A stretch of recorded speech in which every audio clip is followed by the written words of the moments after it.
Sure. We got Coastal Carolina coming in here this weekend.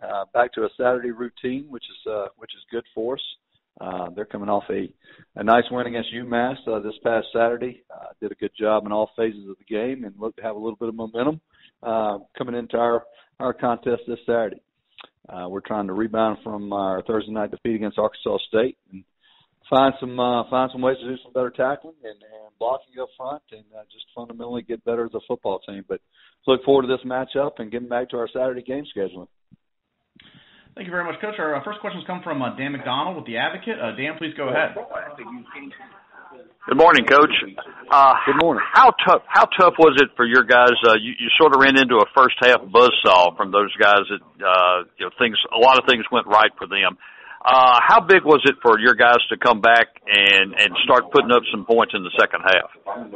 It's always good. I mean, it's a good characteristic of a team that never says die and that continues to try to improve and go out and play the game the right way. And that's to play it to the very, very end. And, if you watch that contest, we got jumped on really early. And to come back out there in the second half and to continue to push and fight and do the things necessary to put some points up on the board, we're certainly pleasing to a certain degree.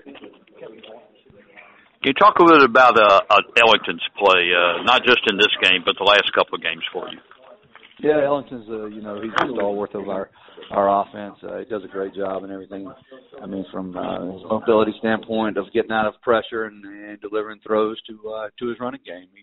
He's a complete quarterback and only improving. I mean, every single week he kind of amazes me because he does something. I say, "Whoa, did you just see that?" And that's what we look forward to seeing every week with him. But what a great competitor, a very, very humble young man.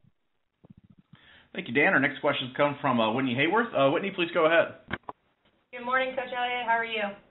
I'm doing great. How are you doing? I'm doing all right. Quick question, and it won't even be about the Panthers necessarily. Obviously, Appalachian State got ranked in the top 25 yesterday. You're very familiar. Very familiar with the Mountaineers and that football history. Just what does that mean for that program, but also the Sun Belt in general? Well, I mean, you asked the right guy, the guy that spent a lot of time up there as a coach and a player. It's huge. I mean, that program is very, very successful. It's the foundation for what almost every program in the country should be like. I mean, the way it was built and how it was built with Appalachian guys and continues to do that. So I'm very, very proud to actually be a former player there and a former coach, and some of my great friends are up there. Coach Satterfield, Mark Ivey, Shawn, a lot of guys are up there. So I'm very, very pleased. But it just shows you that, our conference, we're a conference that's definitely, you trend in the right direction. And we've got some really good football teams, and we've got some very, very good coaches, and it just says a lot. People take notice.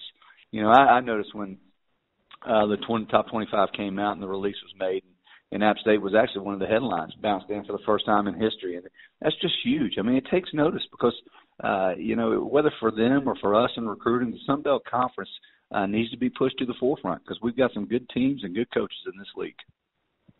As a follow-up to that, when something like this happens, is that something that you can take back to your own players, and even though maybe today it's not Georgia State, to remind them this is potential and this is what we can strive to be and things like that? Or is it something you just see and wish them, good luck and move on?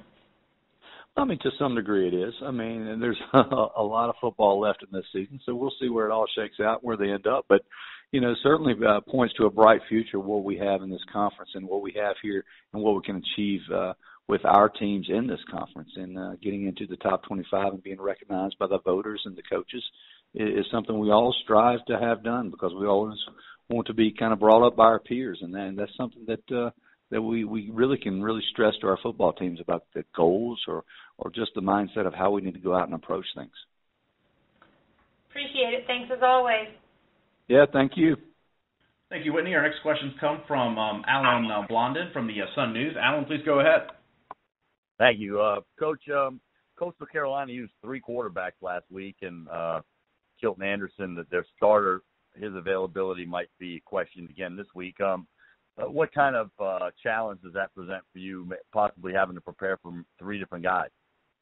I mean, they don't very much different with either of the 3 in there. I mean, they've got characteristics that one of them may do better than the other, but we've got to go out and we've got to defend the option, of course, in every way possible, and their favorite little G play that we do. So they're going to run their scheme. They're not going to change things up from the quarterbacks that are in there for the most part, and try to do things they normally do.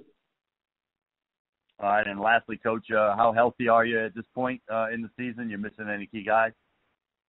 Right now we're banged up a little bit in the secondary. We've got a guy that DeAndre Applin may or may not play for us this week. But all in all, I feel like we're ready to go. I think I know offensively we feel like we're in pretty good shape.